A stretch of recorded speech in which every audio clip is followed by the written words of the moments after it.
விளக்கு போடுவாங்க. விளக்கு போட்டோன்னா அப்படியே கோயில் பரிகாரம்.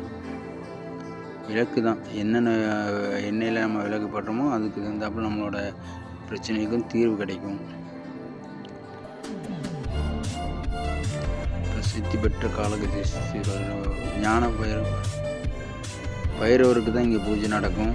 அஷ்டமி மற்றும் பிரதோஷ நாட்களில் கூட்டம் அதிகமாக இருக்கும்.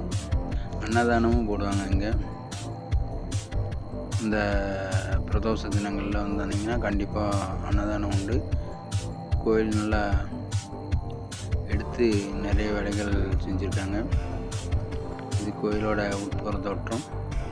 இங்கே இந்த சைடு வந்தீங்கன்னாலும் இது கோயிலோட விமானம் வேலை பார்த்துருக்காங்க. எடுத்தானா பழமையான கோயில் தான். இங்கே காவியா விழுந்து கொண்டுகிட்டு இருக்கா. நம்மளோட நல்ல படிப்பை கொடுக்கணும் அப்படின்ட்டு. அதை தொடர்ந்து இங்கே தான் இங்கே உள்ள பிள்ளையார் இருக்காங்க. ஏத்தாப்புல ஏறி அவரோட வாகனம் அருள் பிடிக்கிறது. அப்படியே திரும்பி போனீங்கன்னா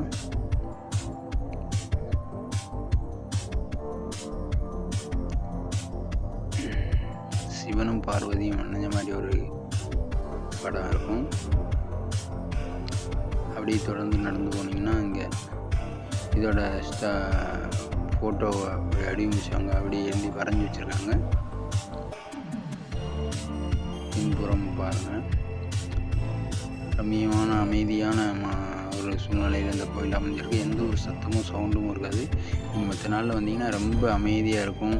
உங்களோட மனசு லேசாயிரும். இந்த கோயிலில் அமைதியாக உட்காந்துட்டுருக்கலாம். மற்ற இடத்துல மாதிரி கூட்டங்கள்லாம் அங்கங்கெல்லாம் ஆளும் கைங்கெல்லாம் இருக்காது. மற்ற நாள் வந்தீங்கன்னா கண்டிப்பாக நிச்சயமாக ஒரு சாந்தம் கிடைக்கும். முருகர் இருக்காங்க. அதை தொடர்ந்து அப்படி அவரோட மயில் வாகனம் இங்கேருந்து பார்த்தாலும் நல்லாயிருக்கும். கோயிலோட கோபுரம் ரம்மியமாக காட்சி அளிக்கும்.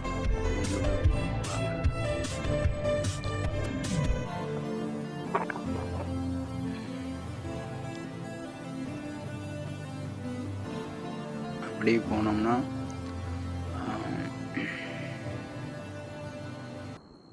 இதில் ஒரு சிலையும் இல்லை. அங்கே ஒரு கோயில் இருக்குது.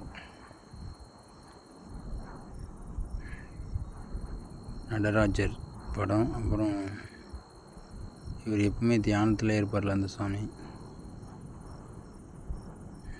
அதுதான் இவ கும்பிட்டுட்டு ஓடிட்டு அலையுது காவியா.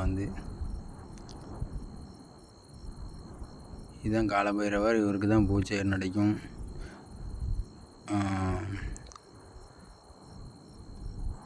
அஷ்டமி காலங்களில் இவருக்கு பூஜை சிறப்பாக நடக்கும் காலபைரவருக்கு. அப்புறம் இதுதான் மெயின் வாசல். வெளியே வந்தோன்னா இது கோயிலோட தெப்பக்குளம் சீரமைப்பு இல்லாமல் அப்படி கிடக்குது. இது கொஞ்ச நாளுக்கு முன்னாடி தான் இது என்னது கோயில் கும்பாபிஷேகம் நடந்திருக்குன்னு நினைக்கிறேன். அந்த கூட அப்படியே இருக்குது, எழுதி போடாமல். இது கோயிலோட முன்புறம். இது இப்படி தான் இருக்கும் வெளியே.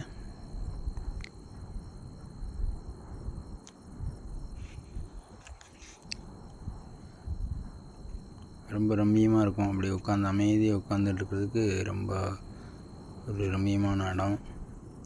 வாங்க கோயில். கண்டிப்பாக இது அன்னதானம் இங்கே தான் கொடுப்பாங்க. கண்டிப்பாக நம்ம நன்கொடை கொடுக்கலாம். எல்லோருமே கொடுத்தோன்னா நமக்கு